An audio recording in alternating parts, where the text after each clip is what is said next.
Hi, I'm Jason, and I'm going to guide you through each step of the installation process.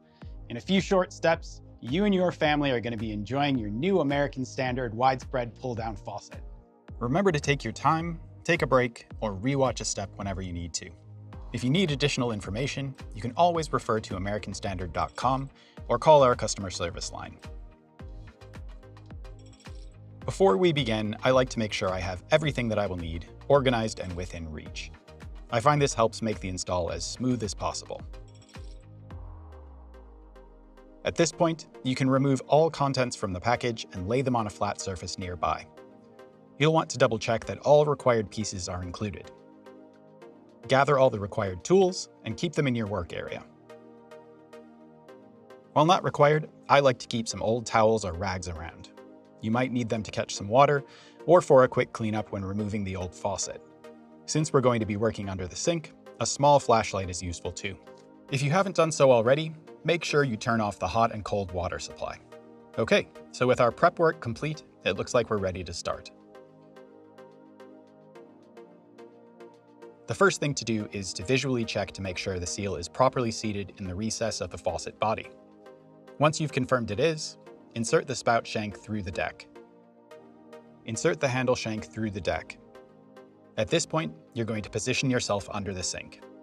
Make sure your flashlight and tools are close by, because it can get tight under there.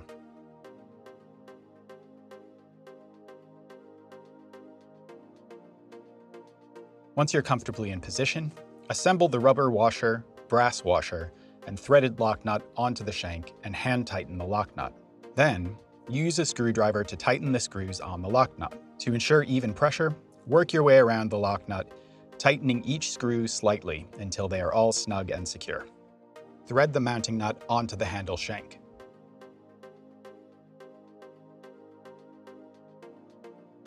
Using your plumber's putty, add a bead along the bottom flange and insert the drain shank through the hole in the bottom of the sink basin. Then, just like the previous step, you'll move underneath to slide the rubber gasket and washer onto the drain shank. Then, thread the mounting nut onto the drain shank, hand tighten it. To install the counterweight, attach the weight to the hose over the hose sleeve and secure with the latch. Okay, so now it's time to connect the flexible supply hoses. The hoses supplied with this faucet are 24 inches long, and that's measured from the faucet base. Connect the left supply hose to your hot water wall supply, and you guessed it, the right supply hose to your cold water wall supply. Now, connect the tailpiece on the push drain to the waste outlet.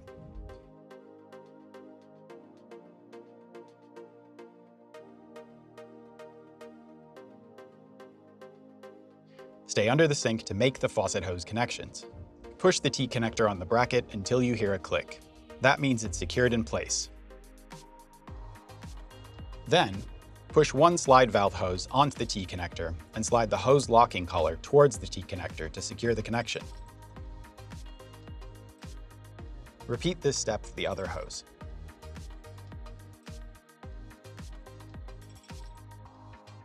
Up top, be sure to check that the drain stopper creates a good seal. For this, I usually fill the sink up with a few inches of water and wait a minute or two before releasing the drain. Okay, so if everything is dry and working, your installation is complete. Just a little cleanup, and then you're ready to enjoy the everyday beauty and function of your new American Standard faucet. And remember, if you have any questions or you need additional information, you can always visit americanstandard.com or call our customer service line.